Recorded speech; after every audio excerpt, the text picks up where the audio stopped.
మనకు అందించిన సంగీత మహర్షులకు ప్రణామాలు. వించేది నాద వైభవాన్ని మనం ఆస్వాదించి దాని యొక్క సత్ఫలితాన్ని లోకావతరణ చేయాలంటే నాదంలో ఉండే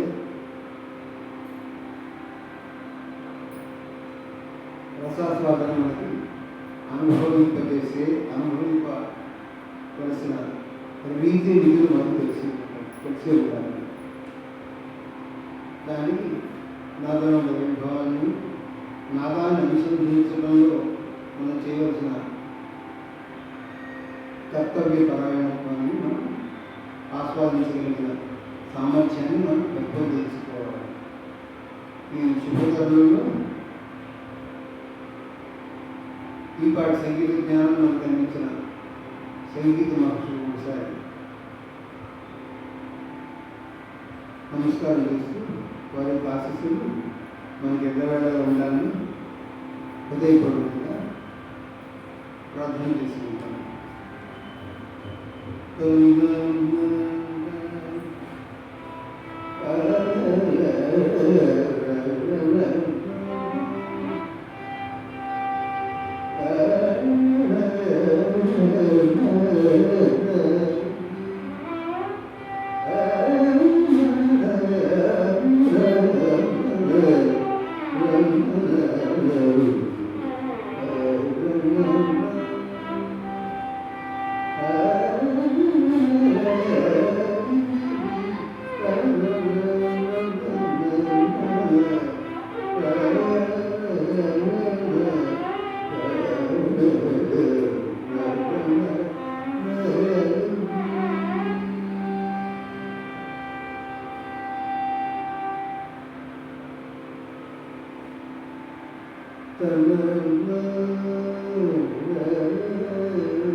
సంగీతం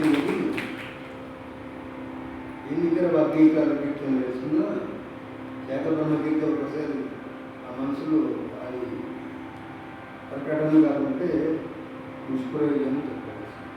ఎందుకంటే త్యాగరాజ కీర్తన మన మనసులో అలా లయించింది. అనుగుణంగా త్యాగ బ్రహ్మ కీర్తన స్వారస్య ఆ స్వారస్య ప్రకటన హృదయగతంలో ఉండిపోయింది. అది బయటికి వస్తే తప్ప గాత్రం ఎక్కలేదని చెప్పాలి.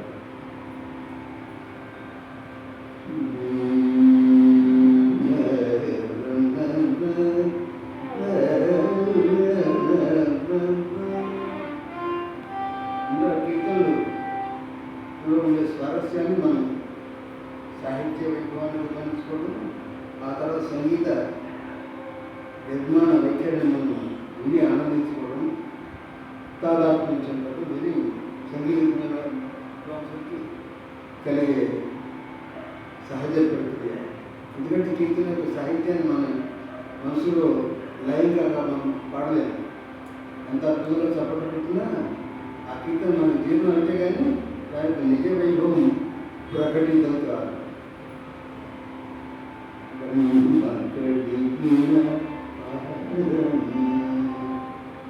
ఈ కీర్తన నిర్మాణం నమ్మకానికి మన యొక్క సంగీత పద్ధతి చేసిన మహనీయుడు రాళ్ళపల్లి అనంతకృష్ణ శర్మ గారు. రాగత్వం చూడండి, మహర్షులు అంటే వాళ్ళే మహర్షులు. ప్రతి వాళ్ళు చాలా వేసుకొని నేను తక్కువ నేను మహర్షులు అంటే కుదరదు. కీర్తనలో ఉండే స్వారస్యాన్ని తాము జీవించుకుని లోకకు ప్రభావింపజేసిన వాళ్ళే విద్వాంసులు, వాళ్ళే పండిత ప్రముఖులు.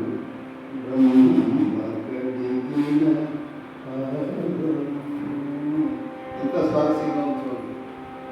ఎవరైనా బ్రహ్మగడిగిన పాదం అంటే బ్రహ్మముతానే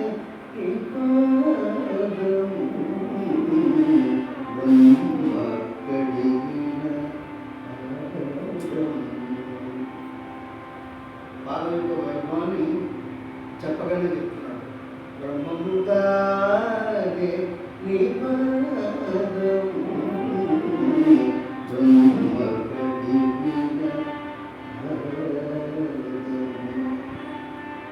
ఆత్మకు వైపు అలాంటిది అందరికీ తెలుస్తుందంటే తెలియదు. భావనలో జీర్ణమయ్యే ఒక ఆ జీవికి బ్రహ్మతత్వం అవగతం అవుతుంది. వాడే లోకమును ప్రబోధించగలిగిన ధీరోదాత్తుడైతాడు. ఇప్పుడు మన త్యాగ బ్రహ్మ వాళ్ళందరికీ రోజు అనుకుంటున్నామంటే నాగం యొక్క వైభవాన్ని వాళ్ళ సంపూర్ణంగా ఆకళింపు చేసుకుని ఆనందించి లోకములను ప్రకటితం చేసిన మహర్షులు. బ్రహ్మమృతారే నీ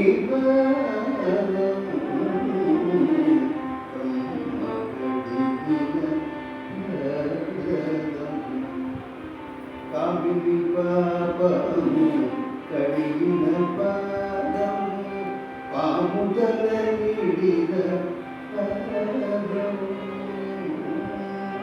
కామిని పాపము కడిగిన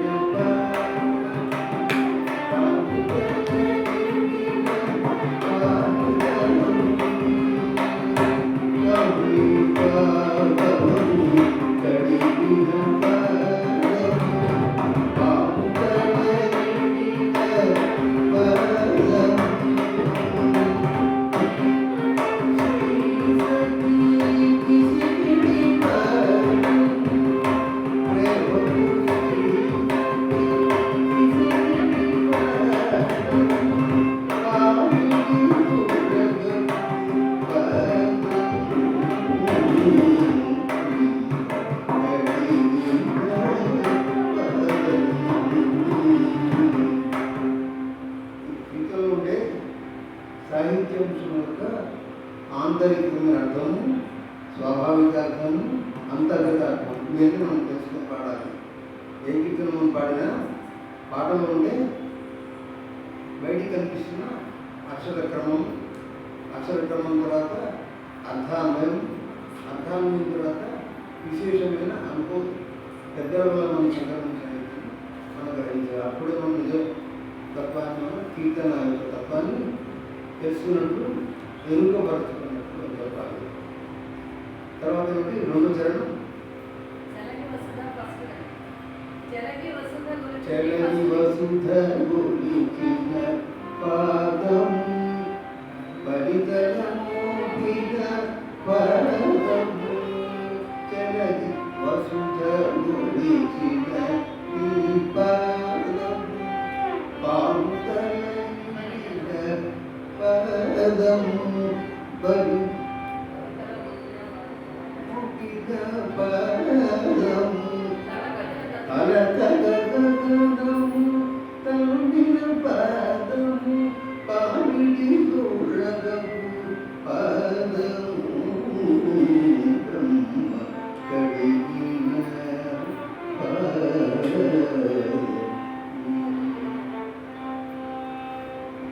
అర్థాన్ని చేసుకోవడంలో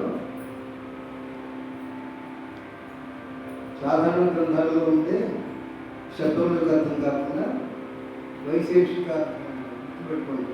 వైశేషిక అర్థం అంటే విశేష అర్థమును సూచించే సాంప్రదాయిక మార్గాలు ఉంటుంది. అంతర్గతంగా శబ్దాల్లో పలుకుబడిలో గూఢంగా ధరించే అర్థవిశేషాలు వేరు, సాధారణ అర్థప్రయోగాలు వేరు. మనం కీర్తన గ్రహించేటప్పుడు కీర్తనలో కూడా సాధారణ అర్థాలు మాకేలర విచారము అంటే ఆలోచన అని మాత్రమే కాదు. మరుగన్న శ్రీ రామచంద్ర మాకేలర విచారము ఈ సాధారణ అర్థంలో మాకేలరా విచారం ఎందుకంటే ఆలోచన మాకు పెట్టలేదు.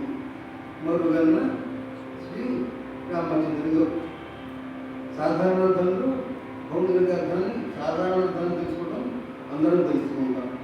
విచారం అంటే భగవంతుని యొక్క లోపల భగవద్భావనాశీలుల యొక్క అభిప్రాయం మనం బాగా అవగతం చేసుకొని దాన్ని అనుభవించి ఇతరులకు చెప్పగలిగినప్పుడు ఆ అర్థం యొక్క స్వారస్యం వేరు.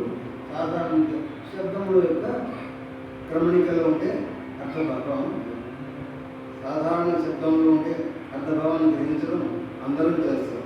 కానీ విశేషార్థాలు ఏమున్నాయి? బ్రహ్మ పాడుతున్న కీర్తనలో